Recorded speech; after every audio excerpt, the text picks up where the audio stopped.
वंदे मातरम गीत के 150 साल पूरे होने पर संसद में चल रही विशेष चर्चा सोमवार को पूरी तरह से राजनीतिक संदेशों का मंच बन गई। चर्चा का माहौल सामान्य राजनीति तकरार जैसा ही था, लेकिन तभी एक छोटा सा दृश्य पूरे सत्र की सबसे चर्चित घटना बन गया और केंद्र में थे समाजवादी पार्टी के प्रमुख अखिलेश यादव और अयोध्या से सांसद अवधेश प्रसाद। नमस्कार दर्शकों, मैं कनक मिश्रा हाजिर हूं द इंडिया लाइव पर। दोस्तों, जब अखिलेश यादव अंग्रेजों के खिलाफ मुखबरी करने वालों पर कटाक्ष कर रहे थे, तभी सत्ता पक्ष की बेंचों से तेज आवाजें उठने लगी। भाजपा सांसदों का ये शोर विपक्षी भाषणों के दौरान अक्सर दिखा जाता है, लेकिन इस बार अखिलेश ने बिल्कुल अलग तरीके से जवाब दिया।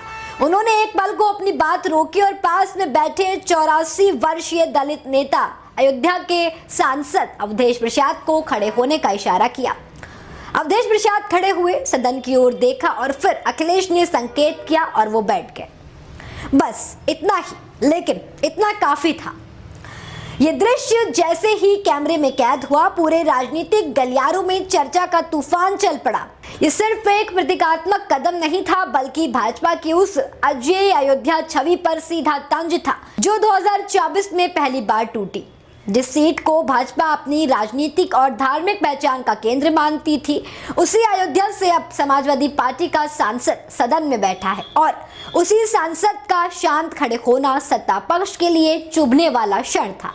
राजनीतिक विश्लेषकों का मानना है कि अखिलेश का ये कदम सोची समझी रणनीति का हिस्सा था।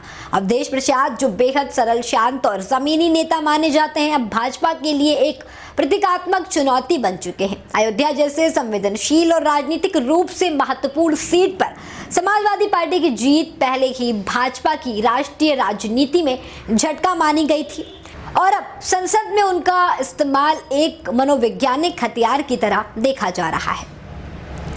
समाजवादी पार्टी के भीतर भी इस बात की चर्चा है कि अखिलेश आने वाले समय में अवधेश प्रसाद को भाजपा के खिलाफ अपनी राजनीति में एक बड़े चेहरे के रूप में आगे बढ़ा सकते हैं। न इसलिए केवल कि वो अयोध्या से आते हैं, बल्कि इसलिए भी कि उनकी जीत भाजपा को उस जगह सबसे ज्यादा चोट पहुंचाती है जिसे वो अपनी सबसे बड़ी वैचारिक पूंजी मानते आए हैं। वंदे मातरम पर हो रही चर्चा के बीच अचानक खड़ा हुआ एक सांसद शायद उस बहस का हिस्सा नहीं था, लेकिन उसने सत्ता और विपक्ष की राजनीति का अगला अध्याय निश्चिंत लिख दिया।